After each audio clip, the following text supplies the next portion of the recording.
Okay, we're going to have some fun here. Because the beauty about having these sessions is I listen to you explain what I was trying to say. And it's really interesting, your interpretation of what is being said. And then how we change things. So I'm going to back it up so we get the understanding of the book and the information in the book. What you do with that is entirely up to you. But there's a lot of misconceptions in the Fellowship of AA what things mean. In We Agnostics, they said, what's our dilemma? Lack of power. Lack of power. And they talked about a specific power. And where was this power located? Within, which is a new concept for us. So, did it say choose your own conception of this solution, or are they very specific about it? Very specific about it.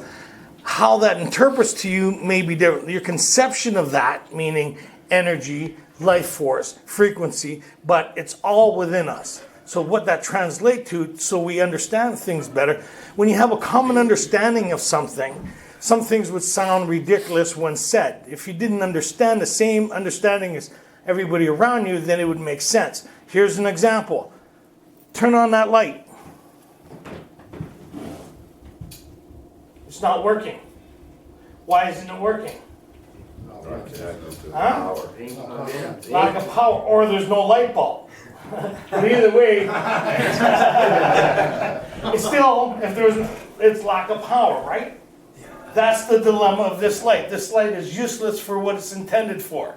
Our problem was lack of power to create the life that we needed, live by happy, joyous, and free, because we didn't have access to the life force inside of us that had been guiding us. We ignored it or shifted away from it, but it always tried to get our attention.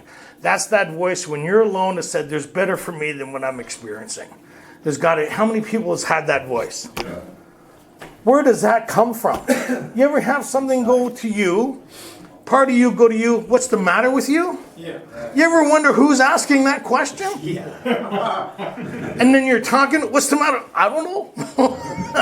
You're having a conversation with you about you on a matter you know nothing of. It's kind of weird, isn't it? That this thing, what is this thing questioning you about? You're even surprised on, it's when you're questioning you about the things you're doing, that's got to be pretty bad. When you're asking you, what's the matter with you? Like you're talking to yourself in a different person. You ever look in the mirror? What the hell? And you're having a conversation. You ever wonder who's that person that's having the conversation? So, what's our dilemma? Lack of power. What's this light's dilemma? Lack of power. What needs to get this lamp working correctly if we're in the dark and we need guidance to navigate through this place? Power, right? And it has to be a specific power to make that work, right? Can you do me a favor? Take that light and plug it into the window for me. Oh, I'm sorry. Plug it into the chair. Plug it into the desk.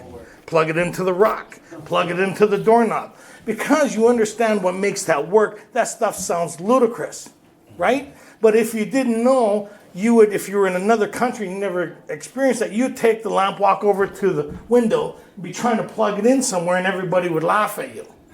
You ever been on a job where say, hey, you want to go get me a bucket of steam? Yeah. Right? Yeah? Pipe stretcher. Yeah, pipe stretcher, a sky hook. Yeah. And you're like, yes, and boss. Like, you want to be a keener because you don't know what they're talking about, right? So here they're being very specific. So when I went, if you came in and say, hey, can you do me a favor, plug that in? Where would you plug that lamp in? You plug it into the outlet. That's right. Right? And you'd see if there was a connection there, and if the connection wasn't working, you'd check the bulb. Right? You'd go through a sequence of events to make sure there was power allocated to this source for what it was intended to. And that's like us. We're intended to live by a certain life force. Right? And that's what they were talking on 54, 55 that we missed. And they're trying to say, you've experienced it. So could you imagine, you ever walk into a room and it's a kid's party and everybody's feeling really good? Yeah. You ever feel the, wow, or you see somebody you haven't seen in a long time, you love them, you ever feel that energy? And all that, you ever go through pictures and you look at it, it brings up that emotion, that feeling, and it kind of something down within, but then you turn it over and there's a picture that brings up a lot of pain, agony. It's just an event. Where does that happen? Do you grab your head when that happens? Or do you kind of, something in here shifts? What the hell is happening in here that creates a shift within inside of me that gets my attention? Power, energy, my life force, right? It's something that happens beyond our comprehension, but we need it. We need that connection. We need that life force, because without it, it leads to our own demise. We create loneliness because we miss that connection. When we get that connection, regardless how it is, how many people were really thrilled on the idea when you came to AA and people were happy to see you? Nope. Really? I was really happy. I was stoked, man. Somebody was happy to see you? Oh, yeah. Hey, good to see you, man. Really? Yeah. You'd go, really? But you came back to the meeting to see if they meant it, right? What keeps you coming back? Because there's something that happens here that kind of connects us beyond our capability. One of the greatest acts that I have in the fellowship of AA, and this may sound really weird, and this has to do with that power, and it connected inside of me, which beyond my comprehension at the time, but having looked back on it, in the promises, we'll suddenly realize that God is doing for us what we couldn't do ourselves. I look back on these moments, having experienced what I experienced now, the freedom that I have, and I look back at these moments that were pivoting, like life-changing in my life without realizing it. When I went to that Queensway Saturday night group, and I was in a psychosis, right? There was people calling my name, things crawling along the ground, and I walked by this meeting, it said, AA meeting. I went down into the meeting to go hide from these things that were following me, because I was walking across the bridge and was going, Tony, Tony. And people were hiding behind the tree. I don't know if you've ever been there. You're not having fun anymore. This is a little too much of what I was hoping for, right? So I went into the meeting, and Harry was at the door. He says, good to see you. And he meant it. He looked at, he wanted me to look at him. He was a small little guy like this, and he meant it. I said to him, if they're following me, don't tell them I'm over here. And that one stood against the door. And I'm leather, biker boots, hair, I'm like, but I don't know him. That's because there's serious stuff going on here. Harry came up to me after, and the guy was an atheist. He was he had a lot of problems, but what he did was show me compassion that nobody else was showing me, and that disturbed me. And he got right in my space. He got right here. Nobody was getting in my space. And it was just a little guy like this. He says, good to see you. And he's looking up, and I'm like, "Arr." And he's like, hi, good puppy. Right? And he's not intimidated at all, because he's seen me as a wounded animal, because he experienced that through the stuff he went through, because he was ostracized and dismissed from life, and nobody wanted nothing to do with him, because Harry was a barber, he was married, and he realized that his sexuality wasn't oriented to what he was living, and he came out of the closet and was living a different life. And back then he was ostracized and dismissed by everybody. He was an alcoholic dying of alcoholism, came to AA, and he found comfort here. Even though he was an atheist and hooked on Valium, he found acceptance here. He found companionship here. He ended up getting killed by somebody, but the whole idea was, that's how far we go in AA is dependent on us. So what happens is there was this guy in the meeting, and I'm listening. It's we got to be very careful what we say, because there are people listening. There was a couple guys at one meeting I was listening to the speaker, and I finally found, wow, I was identifying with this guy. It was the first time I ever really heard my story, and he talked about a level of despair and the things that he was doing and the things that he was getting, and he found freedom of that, and I was like, wow, finally. And these two guys in front of me said, what an animal. What a piece of shit that guy is. Can't believe it. And I heard them talking like that about him. I said, I can't imagine what you think about me. Right? Isolated. The only friend I had in that place was Harry. A huge group. There was 150 of that group, Queensway Saturday Night Group. And my other friends were all rounders, in and out, and guys who couldn't stay sober, guys that nobody in AA wanted anything to do with. These were my friends. Most of them were all dead today. Right? So what happened was I was at another meeting, and I was watching this guy get a one-year cake, and I was amazed with the idea, and he was standing on a podium, and the place was packed. This guy took me to go hear his story. I'm trying to listen to this guy, because he came from a lifestyle and all this, and this guy don't even know, he goes to me, he goes, you don't want to mess with that guy. He's a Golden Gloves boxer. You better watch yourself around him. Yeah? This guy never did nothing to me. I don't like him. I'm not even listening to him anymore. Every time I see me smiling at him, good to see you, yeah? In my head, yeah? Nuts, yeah? Every time he's in a meeting, I'm gunning him off. I thought, anytime you want to go, man, I'll go. I'll show you some good street fighting, take care of that boxing for you. I'm going like this. He's not, I'm smiling. Oh, good to see you, Tony. Yeah? Yeah? Bondage, pain, the inability to see how I'm causing myself unbelievable separation from everybody around me. I don't like this guy. So I'm at this meeting. I'm reading the traditions. I'm detoxing in the meeting. I don't know if anybody's had that experience. And the anxiety that nobody explained to me what detoxification looks like, and the anxiety and the torment and all. So I'm at the podium trying to read the traditions, and it clicked in what the traditions meant. And as I was standing there, I was thinking about my girlfriend at the time who was dying out on the streets of Toronto. And I was sitting there trying to get and I had an anxiety attack at the podium. There was about 150 people, and I couldn't read anymore, and I started having a panic attack that I never really experienced before. And I ran outside, and I sat outside, and I was kind of hyperventilating and all this stuff, right? I'm sitting there. Nobody came out because of the condition I was, but I felt this guy sit beside me, and he put his arm around me. He says, man, it's going to be okay. I've been there, man. we can get through this. Guess who the guy was? The boxer. Amadeo. Yeah. No, it was the boxer, right? And so what was really wild about that thing is that was the only guy that showed me compassion on, and like in a kind of, because nobody was doing that. So that kind of stuck with me. When I thought of me, I always thought of the compassion of that guy. And the second thing was, when I was out of the boat, he was the first guy in the water to pull me out. So you never know who it is in AA is going to be the guy to help save your life. So we're all in this together. That's what I'm kind of getting at here. So be careful. Be careful of the stones you throw in here, because it is a glass house, right? And the glass that lands, it's usually on yourself. And what you do is create separation. So when we go through the 4th step here and they talk about this thing, they talk about all the things I can't see leading up to the 100 forms of self-delusion, the pain, the agony, the attachment to my life. I am my story. I can't separate myself from my story. I'm stuck in my own thinking. I'm a slave to how I think, how I feel, and I can't get past it. Like I am my thinking and my feelings, and I'm in that bondage and the difficulties, and I can't find escape. And so what happens, I create diversions, and diversions is usually caused by some emotional shift, by something I'm doing to create a detachment from my story, which causes more pain, more agony, and more. Anybody here? Gambling, sex, fighting, arguing, all creates a diversion. Resentment creates a diversion from what? From me and how I'm feeling right now. Anybody conflict-oriented here? Conflict-oriented people tell you what they're expressing is, I'm in pain and I don't know how to deal with it, and I'm looking for a way to find relief from me. Right? And so those who have gone through this get to see it. So when they talk about here, when we get to the fear part of this thing, we looked at the resentment, learning how to master resentments. I kind of see where they stem from my instincts and my response to that. By kind of applying these prayers, I'm getting some relief. And then when I get to this thing, here they talk about here, we reviewed our fears thoroughly. We put them on paper, but when we back up, it says, notice the word fear bracket alongside the difficulties with Mr. Brown, the employer, my wife. This short word somehow touches about every aspect of our lives. It was an evil and corroding thread. The fabric of our existence was shot through with it.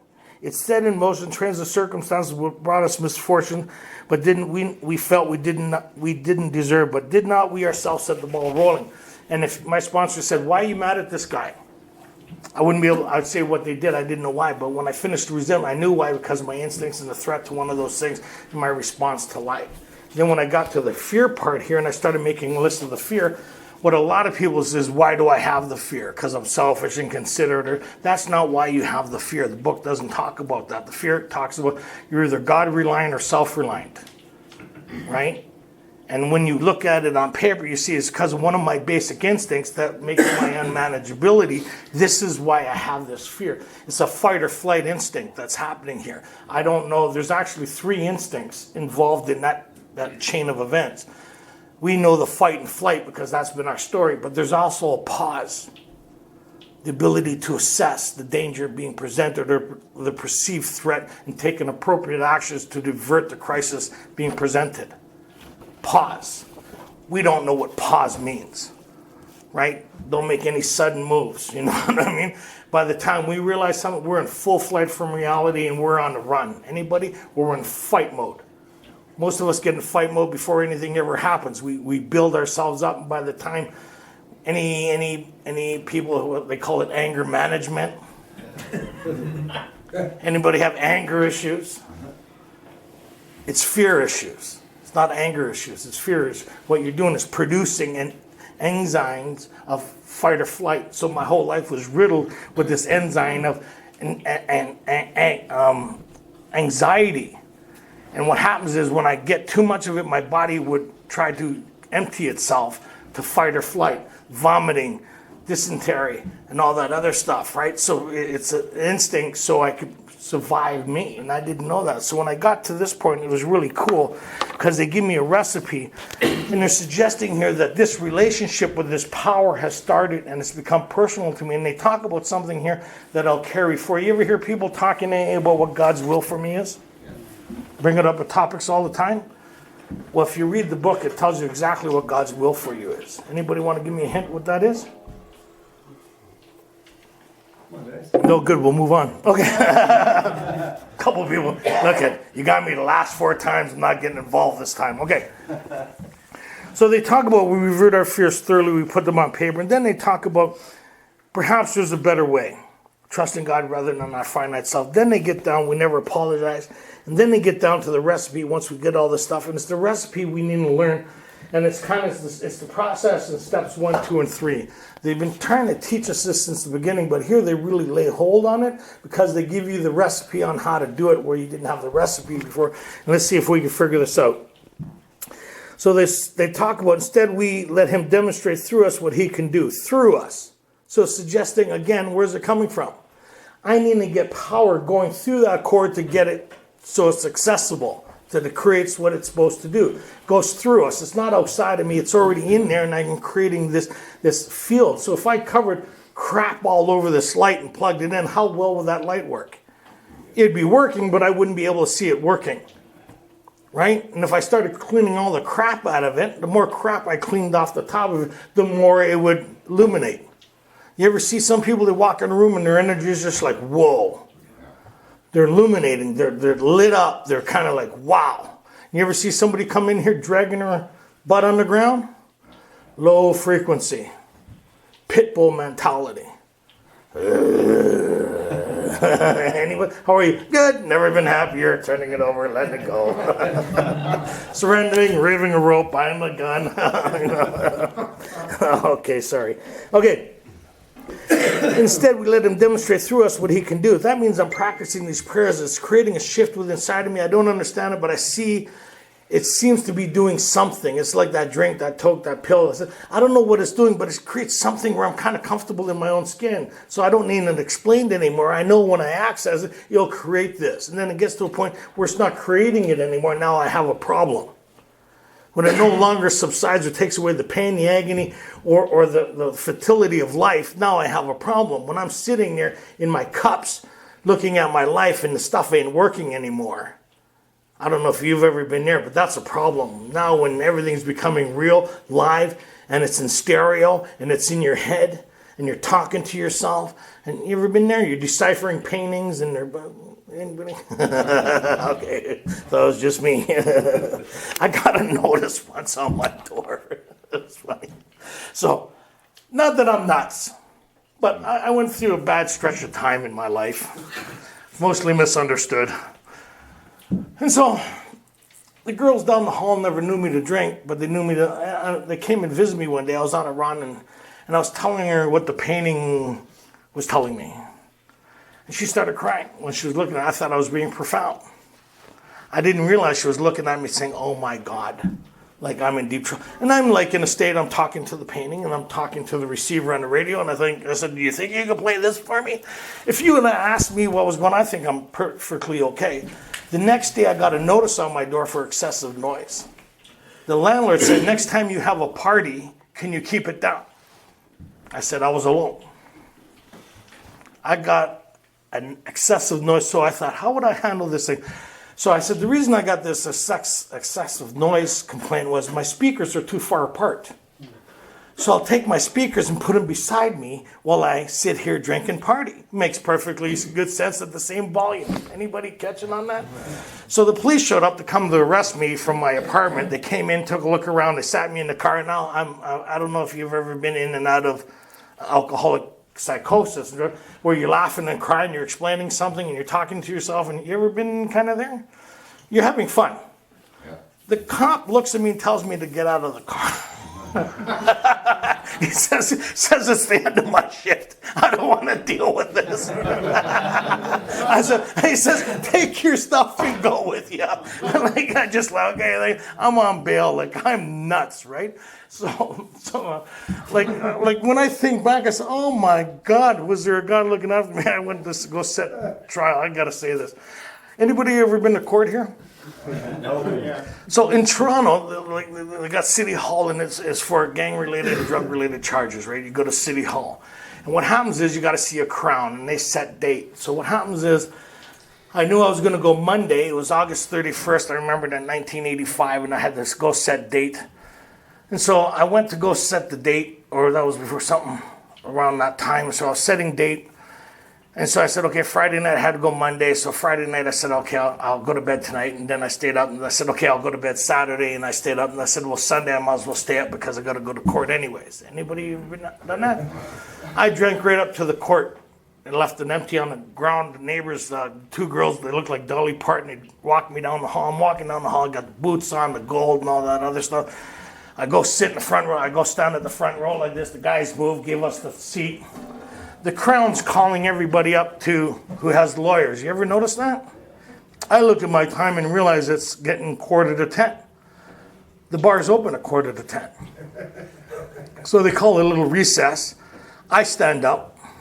The Crown's here looking at his papers, and they got the desk here like this. I stand up beside the Crown. He's like this, about like this. I said, hey. I said, I don't got time to be going through all this shit. I said, you want to do me a favor? And I took my file, I took it to the top, and I put it on top. I said, you want to call me up? I'm just here to set a date. The liquor store is opening in 10 minutes, and I'm starting to sober up, and I don't really need to be here. Are we cool? He just looked at me, horrified. Hand to God. I can't believe I did that. When I look back on that, that's my mentality. Like, I'm like, and what's your problem? I don't care who you are. Like that's a little like, so you're going to 12-step me? Let's go through the steps. Like, I'm nuts. Right? So the guy called me. When I think about that, he says, Tony, I got upset. I did. I thanked him very much. I think I even tapped him on the back and I laughed. When I think about that, it's like, what the hell? Like, I mean, you ever been embarrassed for yourself when you look back on your life and go, oh my God, what was I thinking? Okay, so back to here. Squirrel. So he says, instead we let him demonstrate through us what he can do. We ask him to remove our fear and to direct our attention to what he would have us be once we commence to outgrow fear. And if you didn't have somebody explain it to you, you'd miss it right through there. There's the most important sequence of events that happen there, which is the recipe to this whole thing. That recipe is the whole thing, what this whole thing is built on. Anybody know what that recipe is that they just gave us? Okay, is that what I just read? Ask to be direct. So you want to read the whole thing again right there? We ask him to remove our fear and direct our attention to what he would have us be. At once, we commence to outgrow fear. Anybody see the prayer there? Anybody see you're in conversation with God? You notice it's not as long as the prayer on page 67 in regards to resentment?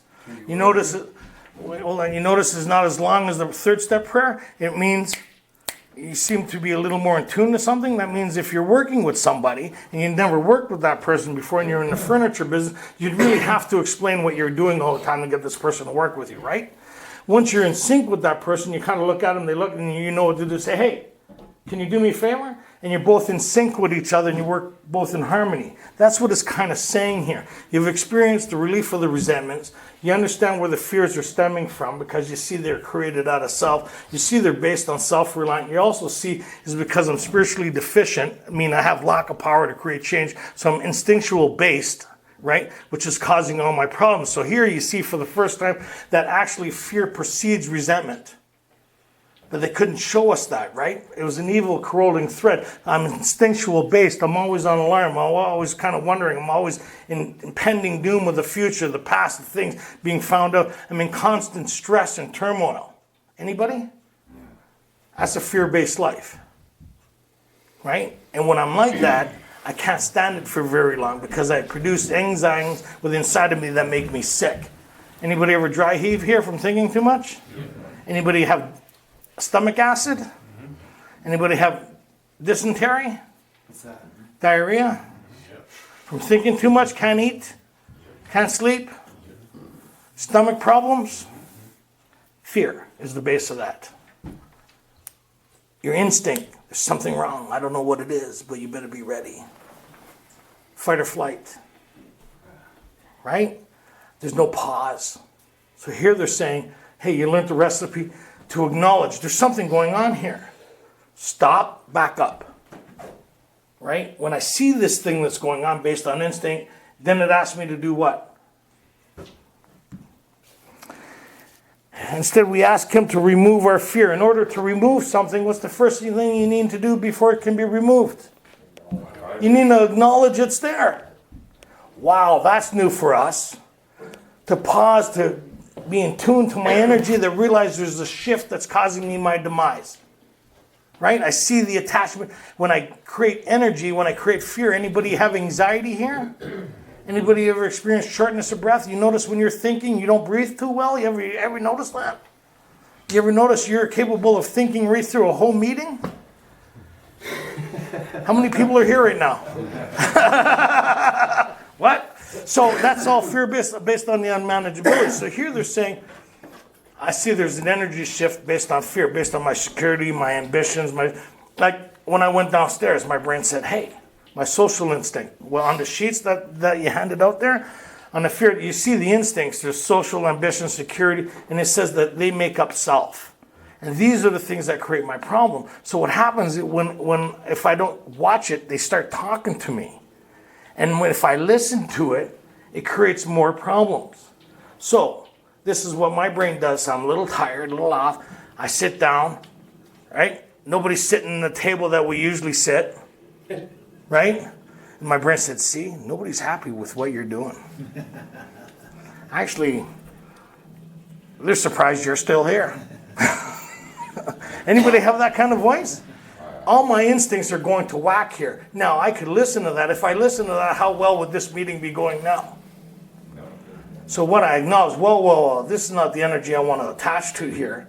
Right? So I step back, pray, and I realize, hey, you know what? I'm off in this area. My ambitions with my daughter's a little off. My security in regards to her safety is a little off. I'm more concerned about their welfare right now because they're moving into the new place. And as a father, all my instincts are at alarming high alert.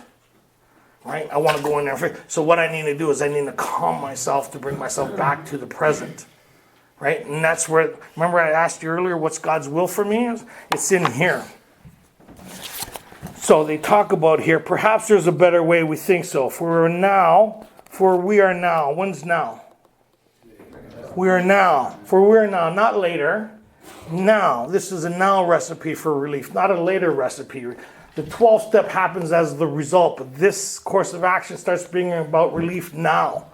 How many people, when they went to the liquor store, says, well, you know, you take the drink today and next week you'll feel it. But how many people want relief now? This is the now. I could get relief now if they talk about it. In the resentments, they talk about to the precise extent that we permit these things. Why they didn't say that before is because we didn't have domain over our thinking, because lack of power was our dilemma. We're instinctual based, resentment driven, fear, anxiety. So now they're saying, hey, we have a recipe. We could tap in when I walk into the darkness. All you got to do is access that light. Once the light's in, then it's on a dimmer switch. Right? Because now we know where it is. I understand it's there. But some days it's a little lower than other days. And when that light's low, that dimmer switch is low, I'm more prone to walking into things and causing problems. You know what I mean? You ever walk in a room that's not well lit? And that's kind of like our lives. We're more instinctual. But when that light's well lit, I can see where everything is and take appropriate action to avoid shift or change. And so that's what they're talking about here. We trust infinite God rather than our finite selves. We are in the world to play the role he assigns. Just to the extent that we would do as we think he would have us and humbly rely on him, does he enable us to match calamity with serenity. What do you mean? I'm still going to have calamity? What's calamity? Huh? Noise. Where's the noise? In our head. In my head. Anybody remember what problem they had this time last year at the same time? Actually, you have a summary of it, but you don't exactly know what it is. Right? The moment of living that moment. So in the living of the moment here, what derives us or takes us away from this moment? Power. Or attachment. Right? So if I was at peace with the past, would I spend any time there? No. And if I went back, there would be good memories of things that I'd kind of reflect on.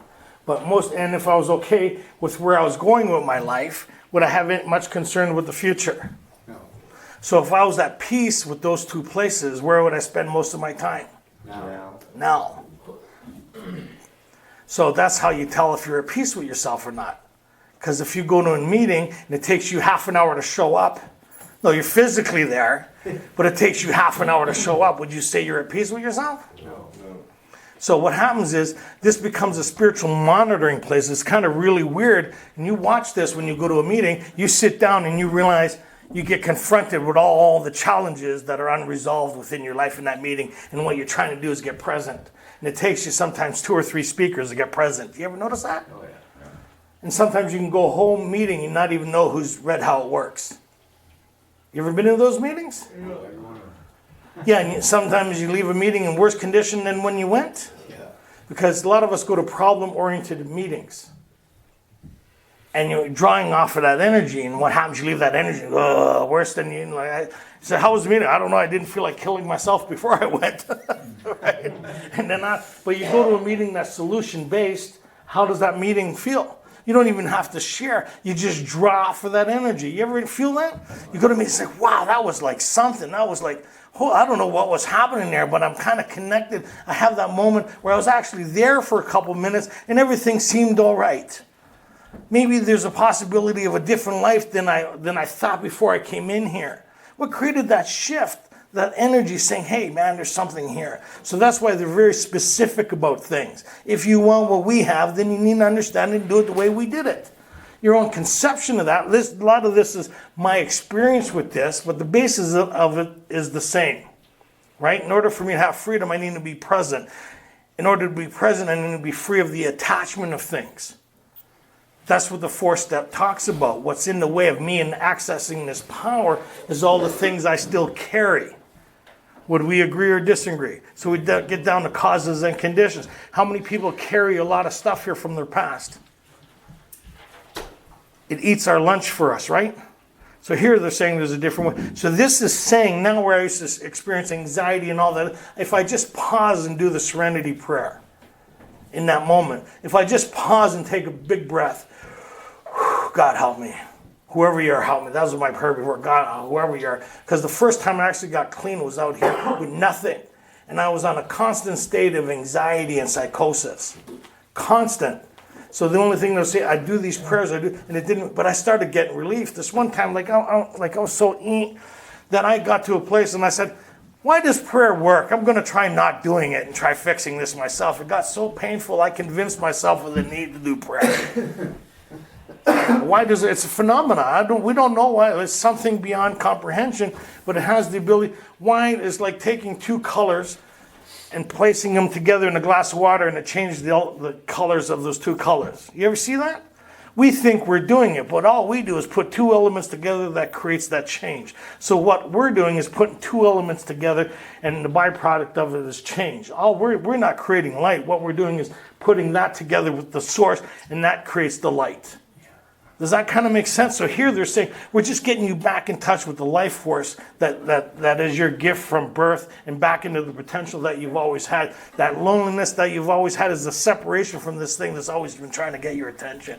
So imagine if you could live in this thing, how you'd feel. You ever get charged and say, shit, if I could bottle this?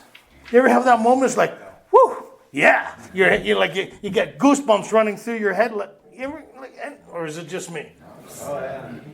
You think, wow, if I could be like this all the time. You can't be. But you can have moments of it. The reason we can't have it all the time because we'd forget why it needs to motivate us. So they talk about that here. Then they talk about relationships. So the recipe is acknowledge.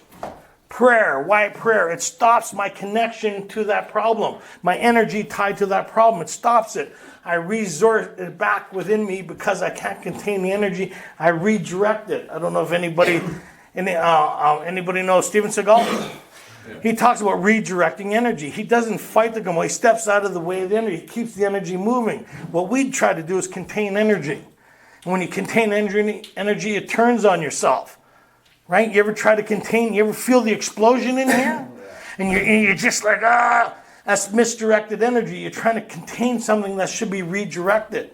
So we learn how to master resentment. We take that energy that used to turn on us and we work it toward our betterment. We take the fear that used to cripple us, we bypass it, apply prayer to it, and we concentrate what's in front of us. May sound kind of weird, but sometimes it's as simple as God give me strength to do the next right thing. And you're standing at home, you look at your house and you haven't done dishes in 3 weeks and your laundry is piled to the ceiling. And you wonder, I wonder what God's will for me is. Try the laundry.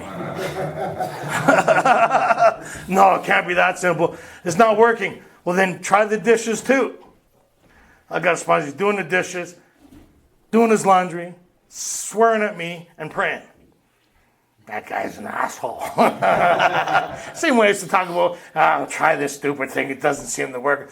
And then the next thing, next couple of days, I see him a couple of days. How you doing? Oh, man, good. The house is clean. Dishes are done. Did the laundry. I'm feeling good. Helping some newcomers. I don't know what it was. When I was horizontal looking at the dishes and the laundry, I kind of felt really bad about everything. Anybody? I ordered pizza and I left the box on the floor with the Chinese food, right? Anyway, so then they talk about relationships here, which is absolutely mind-boggling. Because I misunderstood what they were talking about. And I thought they were talking about in there was a list of all the things I've done.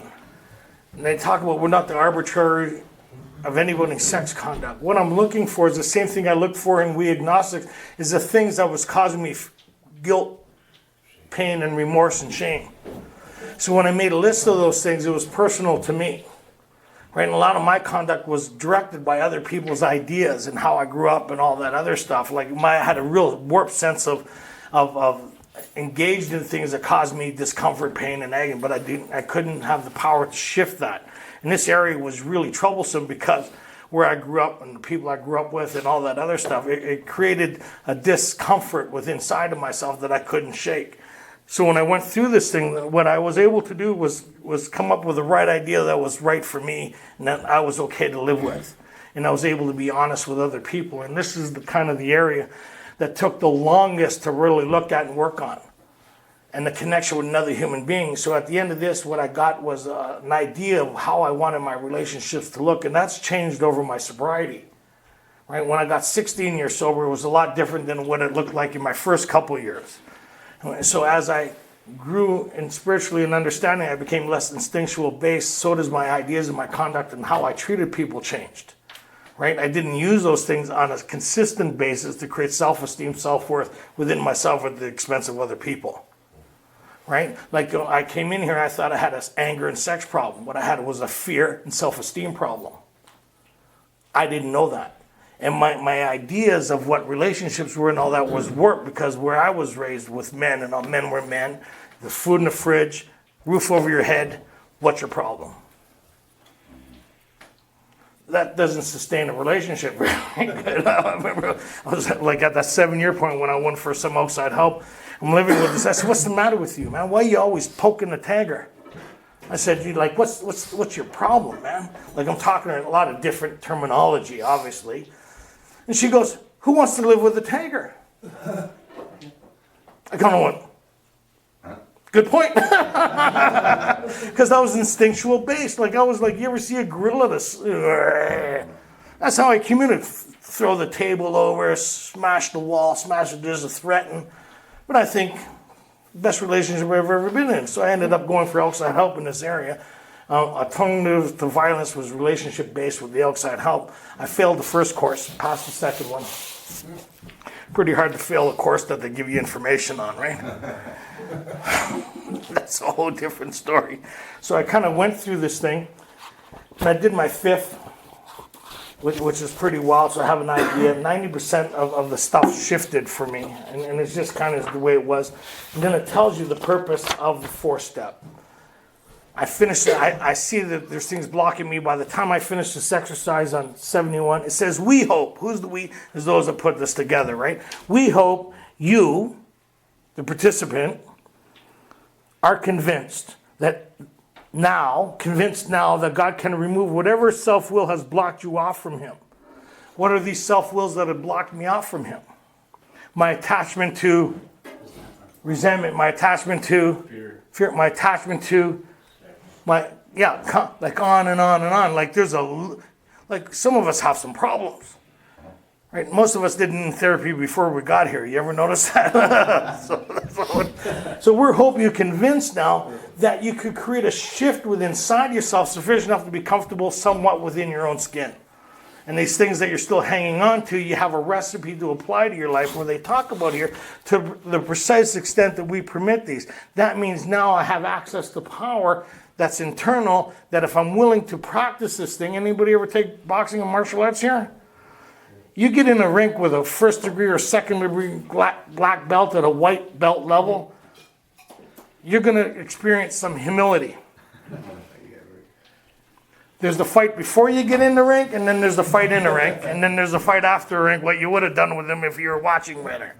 I don't know if anybody ever had their ass handed to them on a silver platter here? Everybody has, right? You think what you would have done to the guy given another chance, but you're not looking for that other chance right anytime soon. Anybody? So they're saying here, now you have a recipe to combat yourself for the first time. You have a place where you can find a neutral position within yourself as an observer instead of participant. You can find enough freedom where you have moments that the day's not looking too bad. You have precise moments that I could fall asleep now. Now I'm going to do my fifth step. And for me, that's where the connection happened. And I don't know how to explain it. And if you would have seen my fourth step, you'd kind of ask, how did you stay sober doing that? When you look, because what I did was I got a general base. Remember, I came in as a Neanderthal, knuckle dragon Neanderthal, my English language, my interpretation. My whole sense of everything was warped. Before I did this course of action, what we need to ask people is, what do you think this means? We don't ask people that. We think we all have the same understanding. I've sat in those 12 and 12 meetings for years. Then when I was at the Wine and Snivel men's meeting, it was all rounders in Vancouver. And this is where my sponsor picked me, Chuck. It was step 8, and I was listening to everybody talk about their list of people they owed amends to. And I was kind of like, this is, at this time, I'm probably 9 years in and out. 10 years, going into the 10-year mark. And everybody shared, and I said, it came to me, I said, holy God.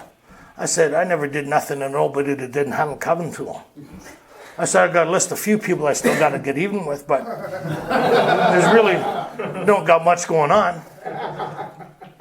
That was my belief system, right? Because I didn't understand what you meant by this stuff. Like when I grew up, was you crossed the line, woman, man, or child, you took your lumps, you stood up, and you carried on, and nobody made you pay anymore. Right? You took your beating, or whatever it was, you took the backhand, you stepped out of line, and you told the line. And you did that with everybody, and that was done with you. Right? So now, and the only people to get even with is the people that crossed you, because you don't carry stuff. The only thing you carry is those people that still need to pay for what they did. That's a whacked out mentality. So when you guys are sharing about that, I'm not hearing a thing that you're saying, because it's way outside of my scope of living. But when I went through this, I went, whoa, unbelievable. And then when it got to the harms part, harms others, there's a list that they say we get from our four. And a lot of people say it's not in there, but guys like me, I had to write down everything about my past, anything associated that came to my mind with sex, anything. If it came to mind, I wrote it down. Pornography, back of the bus, this, that. I wrote everything down so I could get freedom from those things that I was still carrying. There's some form of guilt, shame, and remorse attached to that. And so when I went through it, I was able to get rid of a lot of that stuff, and it was age, association, or situation, and all that other stuff, right? Or drunk and all that other. And then when it came to the harms part, well, that was really interesting, because I started going through my harms to people, places, and things. That was a longer list than the resentments. And I didn't realize how much of that stuff I really carried, right? Even that bird, it may sound weird, and all these guys and people I hurt, because really I never wanted to hurt people. I always wanted to be I was kind of like a gentle giant, and what I did was I was always the advocate for other people. I never fought for myself. I never thought worthy of sticking up for myself, but I would defend you to the core. When I went to school, I picked all my friends, and a lot of guys, the people I protected. People who had emotional and mental problems, people who were handicapped, they became my friends. I walked with them in the schoolyard. I'd fight for you, but I wouldn't fight for myself. It was kind of weird like that. The whole thing I found out in the 4-step was about me and what makes me tick and how I operate and what I was up against and my challenges and how I respond to life. That's what my 4-step was. When I did the 5th, I found peace with that. Right? And when at the end of the 5th step, it was kind of like they talk about here, this archway. It gave me the idea in 4 when I began, and when I finished my 5, I had access to going through this archway. That means what happens is I have an instinctual based life over here. I tap into this inner resource here. I tap into, I don't know whatever, that 6 and whatever, this thing inside, and I pass through a dimension within inside of myself, and I tap into the spiritual realm, and I pass into the freedom where I no longer have attachment to this. Doesn't mean it isn't there, but it's no longer eating my lunch. Have a new freedom and new happiness. And it's really hard to explain, but once you experience, you kind of go, wow, I match calamity with serenity. Regardless of what's happening in my life, I can sit quietly in the eye of the storm and find peace, right? And then we'll talk about that when we come back from the smoke break as I look at 8 and 9.